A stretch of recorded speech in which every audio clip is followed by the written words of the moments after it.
மக்களே நாம இப்ப எங்க போயிட்டுருக்கோம்னு பார்த்தீங்கன்னா, பெங்களூர் டூ கோழிக்கூட் கேரளா போயிட்டுருக்கோம். Totally 400 kilometre. அதுல 230 கிலோமீட்டர் மட்டும் தான் நம்ம மெயின் ரோட்ல ஓட்டிட்டு போறோம். மீதி 170 கிலோமீட்டர் பார்த்தீங்கன்னா, ஒன்லி ஃபாரஸ்ட். பண்டிப்பூர் ஸ்டார்ட் பண்ணி உங்களுக்கு வயநாடு கிராஸ் பண்ணி உங்களுக்கு கோழிக்கோடு போய் சேர்ற வரைக்கும் ஒன்லி ஃபாரஸ்ட்ல மட்டும் தான் போறோம். நீங்க வந்துட்டு பண்டிப்பூர் பார்த்தீங்கன்னா, சூப்பரான சீனரிங்கெல்லாம் நம்மளுக்கு போற இடம் எல்லாம் ரொம்ப அமேசிங்கா இருக்கும்.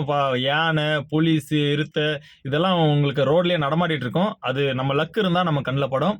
அது மட்டும் இல்லாம இத கிராஸ் பண்ணிட்டு நீங்க வந்துட்டு வயநாடு போயிட்டீங்க அப்படின்னு சொன்னா, இது கிராஸ் பண்ணதுமே உங்களுக்கு வயநாடு கிடைக்கும். வயநாடு ஹில் ஸ்டேஷன் போயிட்டீங்கன்னா, இத விட வேற லெவல் ஒரு எக்ஸ்பீரியன்ஸ் கிடைக்கும். அங்கெல்லாம் நீங்க வந்து வண்டி ஓட்டுறதே அந்த அளவுக்கு பயங்கர செம்ம எக்ஸ்பீரியன்ஸா இருக்கும். சில நேரத்துல வயநாடுல டிராஃபிக் ஜாம் ஆகும். அதையும் கொஞ்சம் பார்த்து இருந்துக்கங்க. ராத்திரியில ஹில் ஸ்டேஷன்ல டிராவல் பண்ணும்போது ரொம்ப கேர்ஃபுல்லா போங்க. நெறைய பேர் நெனச்சிட்டு இருப்பாங்க, ஹில் ஸ்டேஷன்ல நைட்லலாம் அலவுட் இல்லன்னு நெனச்சிட்டு இருப்பாங்க. அப்படியெல்லாம் ஒண்ணுமே கிடையாது. சூப்பரா என்ஜாய் பண்ணிட்டு போலாம். நான் போனது வந்துட்டு வீக்கெண்டு பயங்கரமா இருந்துச்சு. அது மட்டும் இல்லாம நான் போனது வந்துட்டு Gandhi Jayanti continue 1 week leave விட்டாங்க இல்லையா, அந்த 5 டேஸ் லீவ்ல தான் போயிருந்தேன். பசங்களுக்கும் ஸ்கூல் லீவ் 5 டேஸ் விட்டுருந்தாங்க, 10 டேஸ் விட்டுருந்தாங்க, தசரா ஹாலிடேஸ் இதெல்லாம் சேர்ந்து ஒரே லீவா வந்ததுனால இந்த ஹில் ஸ்டேஷன் பயங்கர டிராஃபிக் ஜாம் ஆகி போயிடுச்சு. மொத்த பேர் வந்து அங்கே குவிஞ்சிட்டாங்க. ஏன்னா அந்த அளவுக்கு சூப்பராக இருக்குது பிளேஸ் பார்க்குறதுக்கு.